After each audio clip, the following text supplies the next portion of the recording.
Orange Crypt.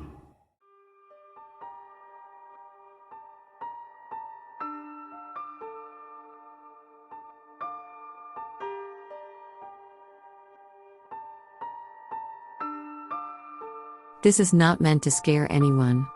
Calling it a creepy story would be a bit of an insult, because it's not. This is an expression of gratitude toward a friend who was always there for me. He watched over me as I was growing up and was the best friend any kid could ever have. Even if I didn't recognize it at the time. He was always there, even though I couldn't see him. And he was always acting in my best interests, even if I couldn't understand. I'd like to take some time to share with you our story, because if you're lucky, you might have a friend like this too. In May of 2010, I bought a new computer and took my old one to the shop to have everything backed up. I'd brought the new computer home and had begun restoring my files from my portable hard drive and reinstalling programs, when I noticed that there was a file in the miscellaneous folder that the shop's technician had created for files with no other place.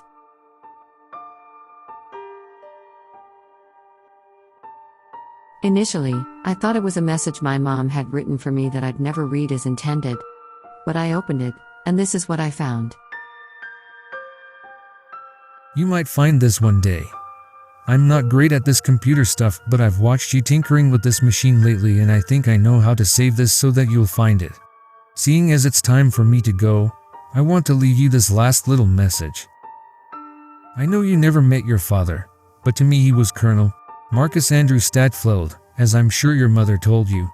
He was a good man, one with the pride of a lion, the strength of a bear and a heart of pure gold. Truth is, I was almost like his son long before you were born.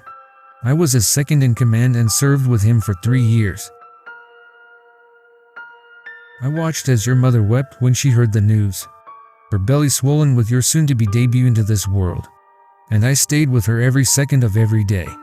That was, until the day you came into the world. Then my focus shifted to you. I watched as they cleaned you and handed you to your mother. And she seemed to look right at me with a knowing eye as I stood over the both of you, almost as if she'd known. And I'd be willing to bet my last penny she did. I've watched you grow and I remember everything. Even the things you don't. You were always such a happy baby, and you seem to have inherited your father's sense of humor. When you were getting to be 4 months old, you would do just about everything to hinder your mother's attempts at changing you, laughing all the while. You were a wild one at heart, just as you are today. Just like Marcus. When you were about 6 months old, we would play all the time. We had one game in particular, where I would grab your toes and tickle your belly. You would love it, but when your mother came in, I would have to stop, and it always perplexed her as to why you'd abruptly start crying. After a while, she seemed to think you didn't like her, which is when I realized that I had to back away some. When you were 1 year old, you seemed to develop a sixth sense for me. And although you couldn't really see me so much, or so well anymore, you knew I was there.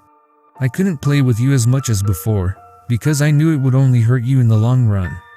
But I always kept guard. I knew you remembered seeing me, because you had a way of testing my presence. You'd throw toys into the corner where I stood, and then wait to see if I would play with them.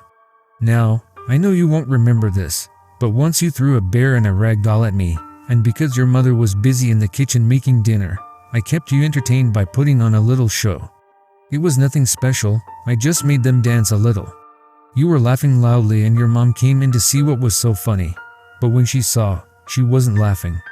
I bet you could mention the bear and ragdoll dance even today and the color would run right out of her cheeks, but do me a favor and don't. I think it would be kinder to ask if you ever threw the toys into the corner. That isn't quite as bad a memory for her as the dancing is. Do you remember your first word? I do. Love. Your mother made damn sure you knew just how much you were cherished by her, every moment of every day, and she would always say, "Love you, baby." I remember you tugging at my heartstrings something awful. Once when your mother was changing you in the bathroom, you caught my reflection in the mirror behind her, and you pointed and said love. Well, more of a woof, but your mother knew, and she laughed and affirmed it. It was your only word for a time, but as I walked out of the reflection you started getting restless, and I knew again that I had to be more stealthy. You were growing more and more every day, and I couldn't afford to break my promise to your father, which is why I would have to retreat yet again.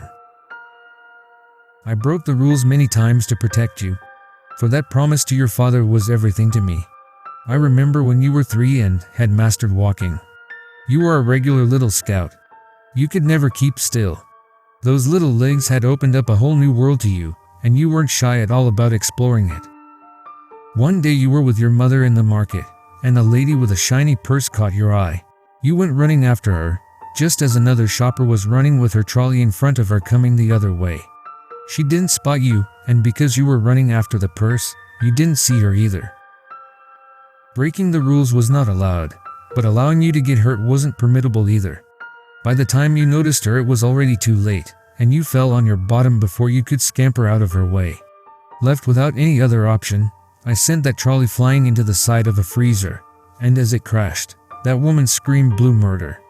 "A man in a uniform," she screamed. You simply giggled as the crowd gathered and your mother came running. When she found you at that scene, you were safe and sound, and you pointed to the trolley that had smashed the freezer window. You know what you said to her then? "Love, Mommy." I was hiding by then, embarrassed to have created such a scene, though I have to admit, I was laughing on the inside. As you grew and became more aware, so did I, and I finally knew when I could and couldn't intervene. Doing too much would hurt the both of us, so I chose my moments carefully. You were a smart kid, just like your father, and most of the time knew how to handle any and every situation. If there was an option, you took it. Though I slipped up a few times as you were growing up, I think I did well keeping an eye on you. It was just the little things to make your life a bit easier.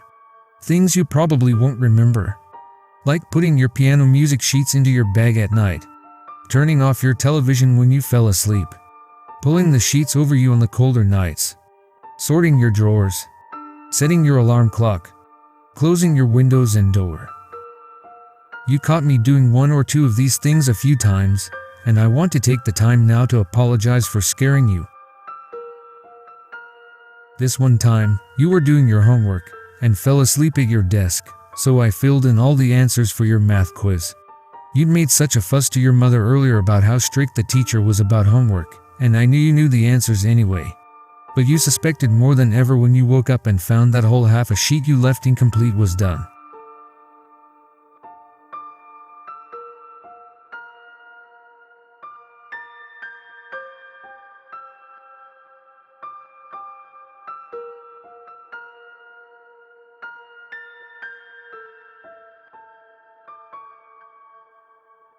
You were older, and had forgotten that we were friends. Things you saw in the media about ghosts scared you, and you had every right to be afraid. I just want to say, I'm sorry. I never meant to make you cry. If only I had taken a little extra care, you'd never have known. I just wanted to keep you safe and happy. As you matured, you began to take form as a little lady, and as such, you began to know the evil of men. Though you had your wits about you, you were always taking stupid risks, and watching over you became a little more of a worry for me. Gradually, I had to expose myself more. Most memorably that night, when that no-good boy you brought home started putting the moves on you. Your mother was at work, he was only after one thing, and although I knew it wasn't my place to choose for you, you were still only a baby girl, just 15 years old. As he got on top of you and started undressing you, he took his top off and began whispering those sweet nothings. Your face said it all. You were scared.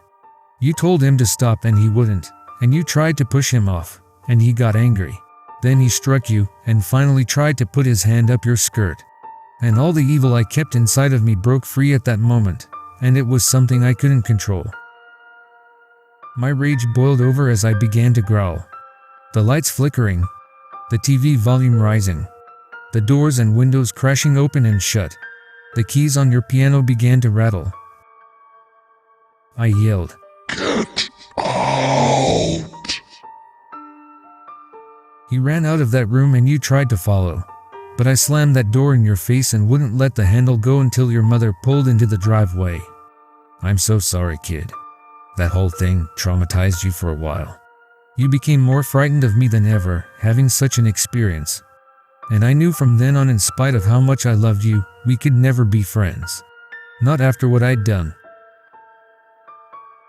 Some nights, you used to sit awake late into the evening, watching for me, and I'd have to sit in the darkest corner, looking right back at you, unable to reassure you that I wasn't here to harm you.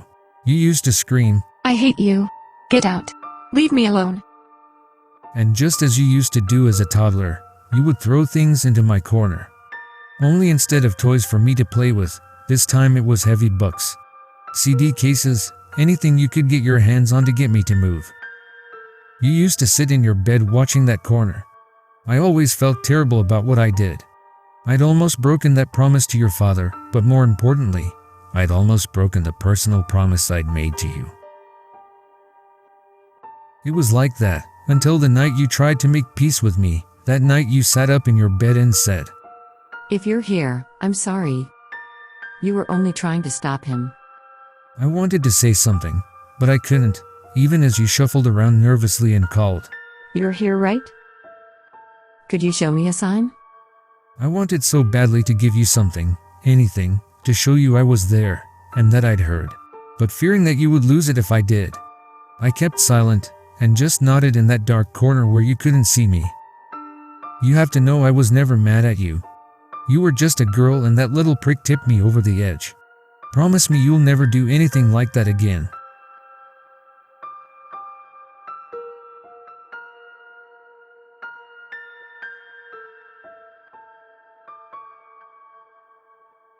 It's your 18th birthday today, which is exactly why I'm writing this to you. I want to wish you a happy birthday.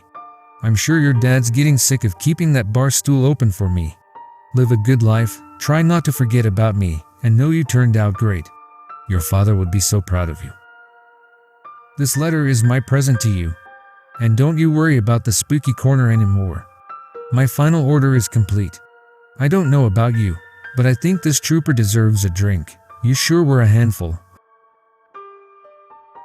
If you find this one day, try calling out to me. Take care, be safe, and live a happy life. Love, Lieutenant Ashley Gilchrist. P.S. If you call out my name, call me what you used to call me as a kid. That always got me to come running. I was gobsmacked when I read this letter. Everything finally made sense. All the things that happened when I was growing up. I'd always thought I was seeing things until that day when my ex-boyfriend almost raped me.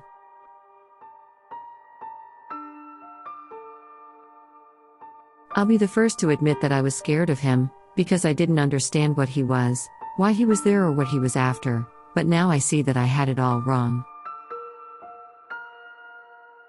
A few days after reading the letter, I asked my mom a few questions about the spooky things that happened when I was growing up. She was very nonchalant about the whole thing until I mentioned what happened in the market. There, she stopped cleaning, set down her cloth, turned to me and smiled. You always had a guardian angel watching over you, honey. I don't know if it was your father or not, but whoever or whatever it was, it made sure nothing bad ever really happened to you. As she turned around and began cleaning the dishes, she asked, So I guess you met it then, right? Your spirit friend? Not exactly, he left something for me. I went upstairs, brought my laptop down and showed her the letter on my computer. My mother was crying by the time she finished and she told me about my dad's friend. He was a kind boy. Mark brought him home once to meet me and he had a certain thing about him. That man was as loyal as a dog to your father. He had a love and respect for him that even I was intimidated by at times. When he came to our home on leave, Marcus nearly had to order him to make himself at home. He looked up to Marcus almost like a boy looks up to his father. I don't really know his background, but I remember your father telling me that he was a good drinking partner, a fine soldier, and an invaluable friend. She took a deep breath and choked back a few of her tears before continuing on. They found that poor boy and your father all alone in a building that had been overrun by their enemy. They'd been out on recon, and their team got separated when they came under fire. The rest of the boys on your father's team survived, but those two weren't so lucky. The way they found them was peculiar. She swallowed heavily, looked me right in the eye, and said, That boy was found on top of your father, riddled with bullets. He was shielding him right up until the moment he died. He could have gotten away, but he refused to leave your injured father's side. With that, we both burst into tears. Love. That's exactly what he was. He was a guardian. I'd never had any reason to be afraid of him, and I'd have given anything just to tell him I was sorry, and that I loved him back. I had no right to have done all those terrible things I did to him at the end, and I realized that he had loved my father so much, not even death could keep him from that promise he'd mentioned in the letter. When I asked what the promise was, my mother looked at me and with tears in her eyes said, It was made in this very house, while they were setting up your room. No matter what happens, promise me you'll watch over my daughter.